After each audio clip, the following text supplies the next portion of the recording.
या देवी सर्वभूतेषु मातृरूपेण संस्थिता या देवी सर्वभूतेषु शांतिरूपेण संस्थिता या देवी सर्वभूतेषु शक्तिरूपेण संस्थिता या देवी सर्वभूतेषु बुद्धिरूपेण संस्थिता नमस्तस्यै नमस्तस्यै नमस्तस्यै नमो नमः। नमस्कार दोस्तों, मैं अमृता तिवारी आज का एपिसोड माता रानी के श्लोक से शुरू कर रही हूँ।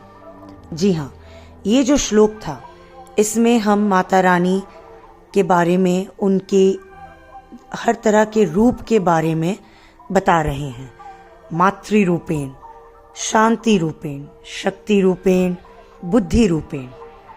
लेकिन क्या आप जानते हैं, इन रूप को दर्शाने के लिए कला की आवश्यकता होती है। जब हम इसे किसी नृत्य के साथ परफॉर्म करते हैं या हम किसी विजुअल आर्ट के थ्रू हम इसे ड्रॉ करते हैं या पेंट करते हैं, तो ये सारे रूप उसमें दर्शाए जाते हैं। और एक तो होता है श्लोक को बोलने का तरीका और एक होता है उसे दर्शाने का तरीका।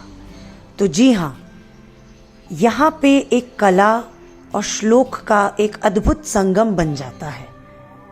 जब कोई भरतनाट्यम या कथक का परफॉर्मेंस चल रहा होता है या कोई पेंटर या आर्टिस्ट उस रूप को दर्शाने की अपनी कला के जरिए उसकी कोशिश करते हैं, तो हम उस श्लोक के अर्थ को और अच्छे तरीके से समझ पाते हैं।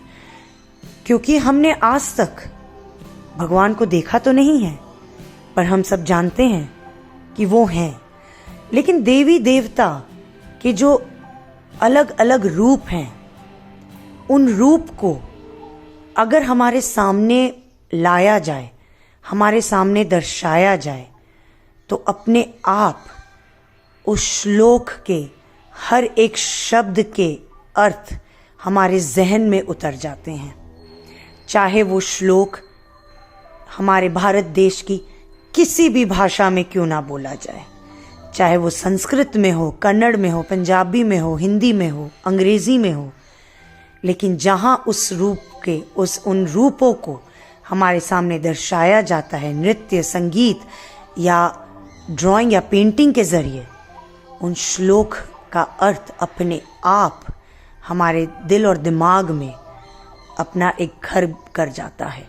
और उसके बाद हम जब भी उन श्लोक को अपने मन में दोहराते हैं, अपने मन में गुनगुनाते हैं, तो हमारे सामने वो रूप अपने आप आ जाते हैं। यहाँ पर जो 64 कलाएं हैं, और वो 64 कलाएं इन 14 विद्याओं को अपने साथ लेकर इन रूप को दर्शाने में और हमें उनके अर्थ को समझने में काफ़ी हद तक हमारी मदद करते हैं। आशा करती हूँ दोस्तों, आज के बाद आप भी इन श्लोकों को समझेंगे कला के माध्यम से। तो चलिए हम फिर मिलेंगे दूसरे एपिसोड में। तब तक के लिए नमस्कार। मैं अमृता तिवारी आपसे विदा लेती हूँ आज के लिए। हम फिर मिलेंगे। कहाँ?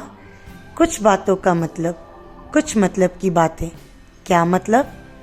इन 8 स्तोत्र बाय अमृता तिवारी।